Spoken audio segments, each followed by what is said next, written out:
إن الحمد لله نحمده ونستعينه ونستغفره ونعوذ بالله من شرور أنفسنا ومن سيئات أعمالنا من يهده الله فلا مضل له ومن يضلل فلا هادي له وأشهد أن لا إله إلا الله وحده لا شريك له وأشهد أن محمدا عبده ورسوله صلى الله عليه وعلى آله وأصحابه وسلم تسليما كثيرا.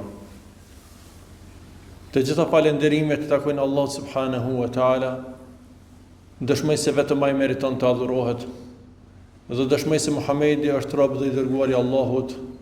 Salavatet dhe selamet tona qofshin mbi të dërguarin ton, mbi familjen e tij dhe mbi gjithë shokët e tij. Xhamatli të nderuar, ju shilloj juve dhe veten time me frikë ndaj Allahut subhanahu wa ta'ala, të kapemi fort për librin e Allahut azza wa jall dhe për traditën dhe sunetin e të dërguarit sallallahu alaihi wasallam. Nuk ka dyshim se Allah subhanahu wa ta'ala e nderoi të dërguarin ton me nderime të mëdha, po ashtu me mrekulli madhështore.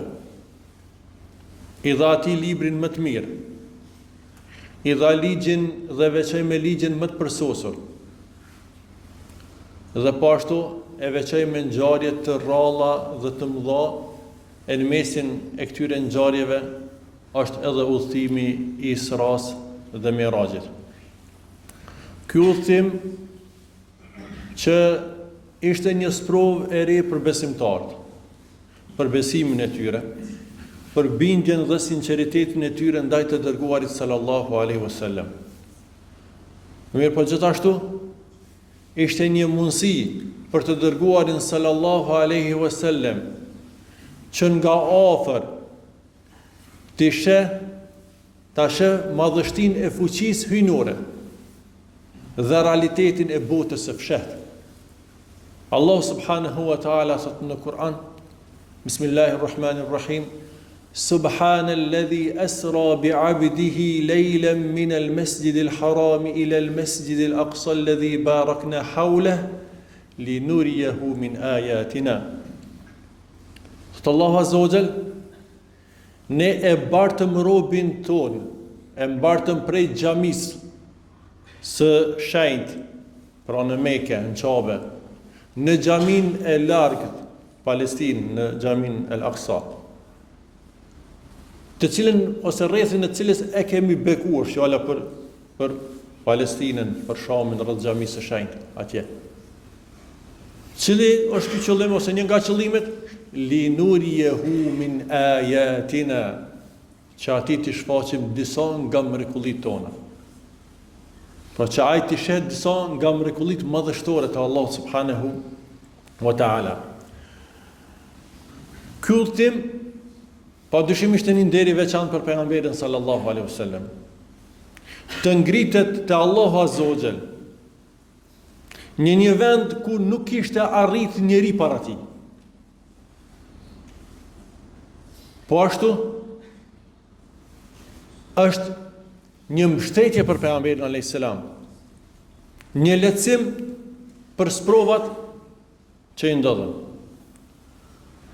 një mbështetje për vazhdimshmërinë ose qëndrueshmërinë të vazhdojnë misionin e tij në thirrje për tek Allah subhanahu wa ta'ala, dhe të përballet me ato sprova të rënda të cilat i ndodhen. E humbi bashortin e tij, e cila ishte mbështetja më e fortë gjatë këtij udhëtimi për ta. Pastaj xhaxhain e tij, mbrojtësin e tij, Ebu Talibin. Ndërsa kur shkoi në Taif, jo që nuk e pritën, jo që nuk e pranun, po e refuzun duke e gjujt me gur, duke e dëbu, dhe u kthy në Mekë me zemër thyrë, dhe pikërisht në këtë kohë ndodh ky udhëtim madhështor, që mbrana një nate të bartët i dërguari sallallahu alaihi wasallam, Allah ka përmend këtë fjalën bartje, esra, Për arsye se s'ka mundësi njeri ta bën atë udhtim, por është fuqia e Allahut ajo që e bart deri në Beitul Maqdis, pra në Palestinë, e pastaj të ngritet lart në qiejt dhe mërpo mërna asaj note të kthehet prapë në Mekë. Dhe me këtë, sikur Allah Azza wa Jall don t'i thot, nëse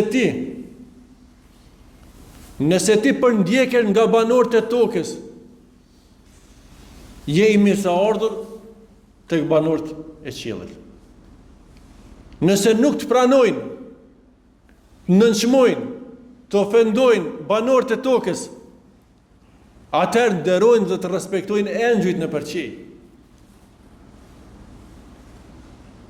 Nëse e përballu me këto sprova dhe këto vështërsi, atëherë qëndra se shiko se çka ka përgatitur Allahu Azza wa Jall për ty. Për atë Allah Azza wa Jall në surën Najm thot: "Laqad ra'a min ayati rabbih al-kubra." Thot, për ai po atje disa nga mrekullitë më të mëdha të Allahut Azza wa Jall. Madhështinë e mbretërisë Allahut Azza wa Jall në ata qiej të lartë. Madhështinë dhe mrekullinë e Allahut Azza wa Jall në ato krijesa. Pastaj edhe xhenetin e xhenemin e gjitha të udhtim dhe ato vende që i ka pa. Dhe normal se njeriu me diturinë e tij, me shikimin e tij, nuk mund i përfshin gjitha që Allahu ka kriju gjitha madhështitë e tij. Për ata thot disa, po disa nga mrekullitë dhe shenjat më të mëdha të Allahut subhanahu wa ta'ala. Udhimi Isras dhe Mirajit është një udhtim që ka mirësi të shumta dhe nga cilat besimtarit përfiton gjatë gjithë jetës së tij. Dhe ka nevojë vazhdimisht ta lexon, ta studion, të merr nga dhe të vjen nga frytet e këtij udhimi. E në këtë hyrje do t'i veçojmë disa nga mësimet që nxjerren nga ky udhtim. Disa, nuk ka mundësi të përfshihet komplet ky udhtim dhe mësimet që nxjerren.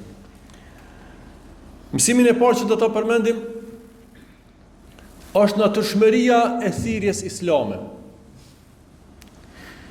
Feja islame, feja Allahut Azza wa Jall është fe e pastërt, fe e lehtë, fe e natyrshme, e cila përputhet me mendjen e shëndosh dhe përputhet me natyrën e njeriut. Dhe këtë e shohim në rastin kur pejgamberi sallallahu alajhi wasallam gjatë këtij udhimit ju afron dy anë të mbushura, njëna me qumsht me tomel, tjetra me verë, me alkool, dhe i thanë zgjidh, dhe zgjodhi qumshtin, zgjodhi tomin. Atëherë Gjibrili alayhi salam i thot: "Ikhtarta al-fitra", e ke zgjedhur natyrshmërinë e pastërt. Këtë natyrshmëri që Allahu Azza wa Jall tregon se ka kriju njeriu këtë natyrshmëri, është fjala në pastërtinë e Islamit.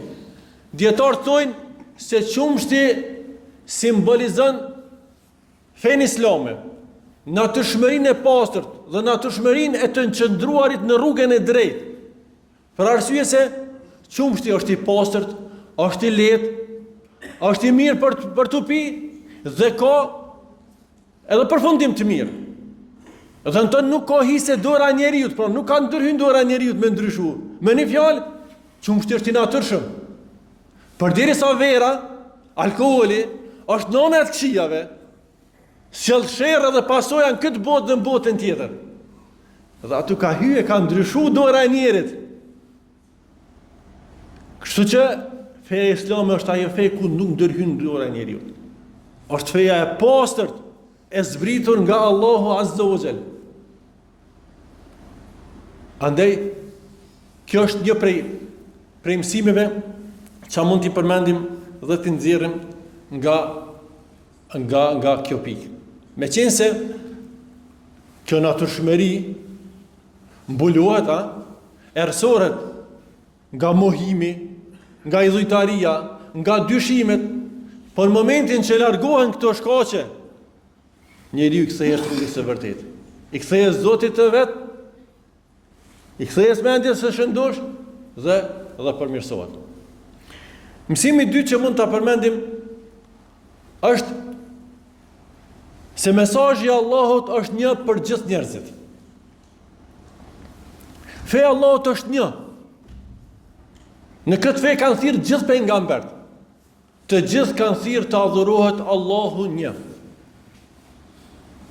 Në këtë udhtim e shohim se si pejgamberi sallallahu alaihi wasallam në xhamin Aksa falet imam i gjithë pejgamberëve, që tregon se ai është vula e pejgamberisë dhe është prisi i gjithë pejgamberëve. Dhe tregon ky udhtim që feja e tyre është një, thirrja e tyre është një. Saqë çdo qiell kur hyn dhe takon pejgamber, secili drejtohet merhaban bil akh as-salih wan nabiy as-salih. Mirë se vjen vllai i nderuar dhe pejgamberi i mirë. Normal me përjashtim të Ademit alayhis salam dhe Ibrahimit që nuk i drejtohen me vëlla, po me fjalën bir, se është nga loza e tyre dhe pasardhësit e tyre. Kjo është feja e Allahut. Kjo është feja e gjithë pejgamberëve. Ai është një. Ai është fjala la ilaha illallah. Nuk meriton të adhurohet askush pas Allahut subhanahu wa taala. Mësimi i tretë që mund nxjerrim nga ky udhtim është se si njeriu duhet të qëndron i palohatshëm në rrugën e Allahut subhanahu wa taala. Besimtari do sprovohet gjithçka këtë botë. Imani jetë arabi Allahut ka mos provu. Allahut ka tregu qartë në sa ajete kuranore që nuk do të mjafton ti thosh kam besu. Po imani jetë do të testohet. Imani jetë do të sprovohet. Andaj tregon pejgamberi sallallahu alaihi wasallam, thot përderisa isha në udhimin e Mirajit, ndjeva një aromë të mirë. Dhe pyeta Xhibrilin ç'është kjo aromë? Më tha kjo është aroma e shërptores së vajzës së faraonit. Vajza e faraonit ka pas shërptore parukire që i thonë me akre flokte me rregullu me ndreq. Sot e ç'është e saj? Sot duke akre një ditë flok të vajzës së faraonit i bën kronin tokë dhe e merr bismillah, me emër të Allahut. Vajza e faraonit e pyet, a përmende babën tim? Sot jo, sot përmenda Zotin tim edhe Zotin e babës tënë, sa i ka pretendu se është Zot. Atër, po i tregoj thot babës për këtë. Po tregoj. Atër e thret dhe ordron të përgatitet të shkrihet një mos e madhe e bakrit, që me i shkri, që me i denu, dhe e merr këtë me gjithë fëmijët e saj. Dhe e merr parasyve të saj duke i hedh në atë bakër të shkrim. Fëmijët e saj një nga një. Derisa kur vjen te fëmiu i vogël, foshnja më e vogël që ka qenë duke thith xhi, non e kop mshira dhimbja për foshnje dhe heziton. Atëherë flet ky fëmijë i vogël që është një prej rasteve të rralla që kanë fol fëmia e vegjël se kur Isa alayhis salam, edhe ky fëmijë. Sot oj non, sot hedhu se denimin këtë botë është shumë e lehtë se sa denimi te Allahu subhanahu wa taala. Atëherë edhe hidhet. Ky vërtet është një shembull i lartë për qëndrueshmërinë e fenë Allahut azza wa jall. Për sakrificën që besimtari e bën për të vërtetën. Dhe një shembull i madh ku triumfon forca e besimit mi frikën dhe tutën. Edhe para njeriut ose tiranit më të madh, faraonit. Përveç saj, ky udhtim në vete ka qenë sprovë për besimtarët. Që është fillim të hutbes. I sprovu kush po beson këtë udhtim madhështor, kush jo. Dhe shembullin më të mirë kemi rastin e Abu Bekrit radiallahu anhu, i cili edhe është quajtur as-Siddiq, besniku, për shkak besnikshmërisë që tregon ndaj besimit në pejgamberin e Muhamedit alayhis salam dhe nuk heziton dhe nuk dyshon, posa e vërteton që pejgamberi ka thonë këtë. Andaj, o rob të Allahut, do të sprovohemi në jetën tonë. Mirë po, lutim nga Allahu na forcoj zemrat tona, na forcoj me besimin e vërtet, na forcoj në rrugën e Allahut azza wa jall, e cila është një rrugë e gjithë pejgamberëve dhe e cila është e pastërt, e lehtë, e natyrshme. Allahu na forcoft. Wa sallallahu wasallam ala nabina Muhammad wa akhiru da'wana alhamdulillahi rabbil alamin.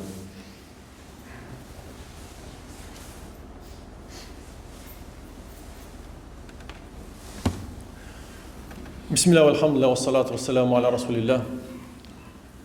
E falenderojmë Allahun azza wa jall, salavat dhe selame dërgojmë mbi të dërguarin tonë. Në vazhdim po përmendim edhe dobinë e fundit që kemi zgjedh për këtë hutbë, dobi që marr nga ky udhëtim madhështor dhe nga kjo mrekulli. E padyshim ajo është namazi. Të folsh për Mirazhin, e të mos shkon mendja për namazin, kur vetë namazi është mirazhi shpirtëror, ngritja shpirtërore e robit tek Allahu azza wa jall, është e pamundshme. Pra mirazhi për besimtarët është një udhëtim shpirtëror, është një lidhje shpirtërore me Allahun subhanahu wa taala. Është ylla e fesë. Namazi është ylla e fesë tonë. Namazi të bën ose bën robin që të lidhet në formë të vazhdueshme 5 herë në ditë me Zotin e tij. Dhe pikërisht ky namaz është bë obligim duke qenë pejgamberi në qej, duke qenë në Mirazh. Dhe çu e din fillimisht u bën në obligim 50 namaze. Mirë që pastaj vjen lehtësimi deri në 5. Por na falim o vllazni 5 kohë namaz, por shpërblimin e kemi të 50 kohëve. E shtoja nëse ato falin në xhami herën 27, e kështu me radhë. Kjo është mirësia e Allahut azza wa jall. Andaj ta rujmë namazin 5 herë ditje, e ki mundësinë të afrohesh Allahut azza wa jall. Dhe namazi është forma më përmbledhëse dhe më e plotë në përmendjen e Allahut azza wa jall.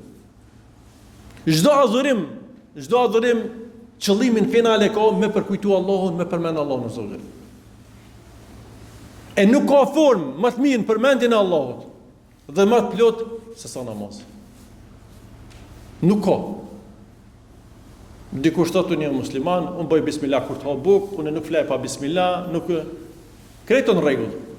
Nuk ka formë që përmendet Allahu, që falenderohet Allahu, që madhrohet Allahu, çka dush tuj se sa namaz. Shikoj se sot Allah azza wa jall. Wa aqimis salah. Fale namazin. Inna salata tenha anil fahshai wal munkar. Namazi pa dyshim të largon nga shfrenimi dhe veprat e këqija. Wala dhikrullahi akbar. Po përmendja e Allahut është më e mira se çdo gjë tjetër. Pra namazi është përmendja më e mirë. Dhe dobia më e madhe e namazit, përveç që të largon prej këqijave gjithë atje nëse falet si duhet, është përmendja e Allahut. Është madhrimi i Allahut që i bëhet. Ai që se fal namazin e meriton dënimin e rënd të xhenemit. Njëri që nuk falet, namazi që ik njeriu rrezikon dëshkimin me zjarr të xhenemit. Shikoni se si përgjigjen banorët e zjarrit të xhenemit. Ma salakakum fi saqar. Pyeten çka boni që ju hedhë juve në saqar, saqar një prej emrave të xhenemit. Cila është përgjigjja atyne? Përgjigjja e parë, lam nakum minal musallin. Nuk ishim nga ata që falim namaz. Nuk ishim nga ata që falim namaz. Andaj ti rrim gati vllazni namazit. Të mos lejojmë na iku namazet.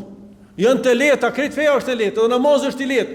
Por është i lehtë për ato që ka lehtësuar Allahu dhe e ka frikën e Allahut.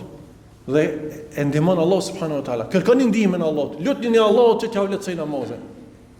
Dhe t'ju bëj prej atyre që e ndjejnë dhe shijojnë namazin. E lutem Allah subhanahu wa taala të na bën gjithëve prej atyre që e ruajnë namazin. Na bën prej atyre që e kryjnë këtë obligim me përshmëri. Dhe prej atyre të cilët namazi bëhet dritë për ta në këtë botë dhe shpëtim dhe shkak për me arrit mëshirën e Allahut azza wa jall në botën tjetër. Allahumma salli ala Muhammedin wa ala ali Muhammad kama sallaita ala Ibrahim wa ala ali Ibrahim innaka Hamidum Majid wa barik ala Muhammedin wa ala ali Muhammad kama barakta ala Ibrahim wa ala ali Ibrahim innaka Hamidum Majid. إن الله يأمر بالعدل والإحسان وإيتاء ذي القربى وينهى عن الفحشاء والمنكر والبغي يعظكم لعلكم تذكرون